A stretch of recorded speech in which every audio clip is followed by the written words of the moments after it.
କେଉଁ ବାରରେ ଜନ୍ମ ହେଲେ କ'ଣ ସବୁ ଲକ୍ଷଣ ଥାଏ ଆସନ୍ତୁ ଜାଣିବା ଏ ଭିଡିଓରେ। ଜ୍ୟୋତିଷ ଶାସ୍ତ୍ର ଅନୁସାରେ ଗ୍ରହ ନକ୍ଷତ୍ର ଗୁଡ଼ିକର ଚଳନରେ ପରିବର୍ତ୍ତନ ହେବା ଯୋଗୁଁ ଏହାର ସିଧାସଳଖ ପ୍ରଭାବ ମଣିଷ ଜୀବନ ଉପରେ ପଡ଼ିଥାଏ। ମଣିଷର ଜନ୍ମ ବାର, ନାମ ଇତ୍ୟାଦି ତାର ଜୀବନରେ ଅନେକ ପ୍ରଭାବ ପକାଇଥାଏ। କୌଣସି ବ୍ୟକ୍ତିର ଜନ୍ମ ବାର ଦ୍ୱାରା ତାର ବ୍ୟକ୍ତିତ୍ୱ, ସ୍ୱଭାବ, ଚାଲିଚଳନ ଓ ଭବିଷ୍ୟତ ବିଷୟରେ ଜାଣି ହୋଇଥାଏ। କୌଣସି ବ୍ୟକ୍ତି କେଉଁ ବାରରେ ଜନ୍ମଗ୍ରହଣ କଲେ ତାର କି ପ୍ରକାର ସ୍ୱଭାବ ହୋଇଥାଏ ଆସନ୍ତୁ ଜାଣିବା ଏହି ବିଷୟରେ ବିସ୍ତାର ରୂପରେ ଏହି ଭିଡିଓରେ।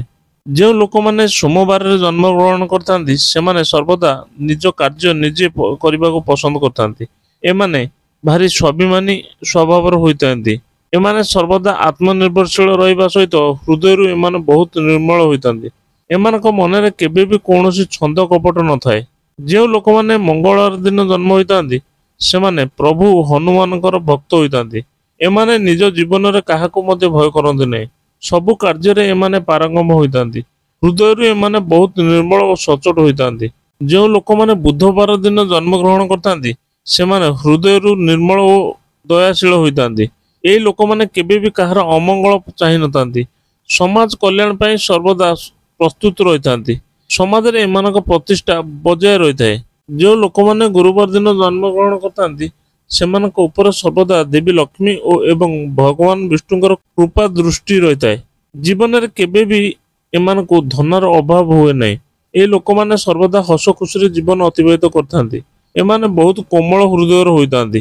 ଯେଉଁ ଲୋକମାନେ ଶୁକ୍ରବାର ଦିନ ଜନ୍ମଗ୍ରହଣ କରିଥାନ୍ତି ସେମାନେ ବହୁତ ବୁଦ୍ଧିମାନ ଓ ନିର୍ମଳ ହୃଦୟ ହୋଇଥାନ୍ତି। ଏହି ଲୋକମାନେ ସର୍ବଦା ନିଜ ମନରେ କିଛି ନା କିଛି ବିଷୟକୁ ନେଇ ବିଚାର କରିଥାନ୍ତି କିନ୍ତୁ ତାକୁ ପ୍ରକାଶ କରନ୍ତି ନାହିଁ। ଏମାନେ ବହୁତ ସ୍ୱାଭିମାନୀ ହୋଇଥାନ୍ତି। ସର୍ବଦା ଏକାକୀ ରହିବା ପାଇଁ ପସନ୍ଦ ମଧ୍ୟ କରିଥାନ୍ତି। ଯେଉଁ ଲୋକମାନେ ଶନିବାର ଦିନ ଜନ୍ମଗ୍ରହଣ କରିଥାନ୍ତି ସେମାନେ ବହୁତ ନିର୍ମଳ ସ୍ୱଭାବର ହୋଇଥାନ୍ତି। ଏମାନଙ୍କ ମନରେ କୌଣସି ଛନ୍ଦ କପଟ ନଥାଏ। ଏମାନେ ବହୁତ ସଚ୍ଚୋଟ ହେବା ସହିତ ନ୍ୟାୟ ପଥରେ ଚାଲିବା ପାଇଁ ବିଶ୍ୱାସ ରଖନ୍ତି। କେବେ ବି କାହା ପ୍ରତି ଏମାନେ ଖରାପ ଚିନ୍ତା କରନ୍ତି ନାହିଁ।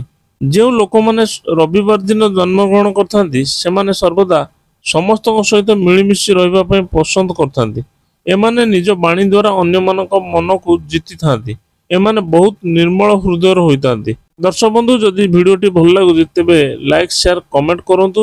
ଆଉ ଯଦି ଆପଣ ଆମ ଚ୍ୟାନେଲକୁ ନୂଆ ଦେଖୁଥାନ୍ତି ତେବେ ସବସ୍କ୍ରାଇବ କରିବାକୁ ଭୁଲିବେନି। ଆଗକୁ ଆମ ସହିତ ରହିବା ପାଇଁ ଆମ ଚ୍ୟାନେଲକୁ ଦେଖୁଥାନ୍ତୁ। ଜୟ ଜଗନ୍ନାଥ। ଧନ୍ୟବାଦ।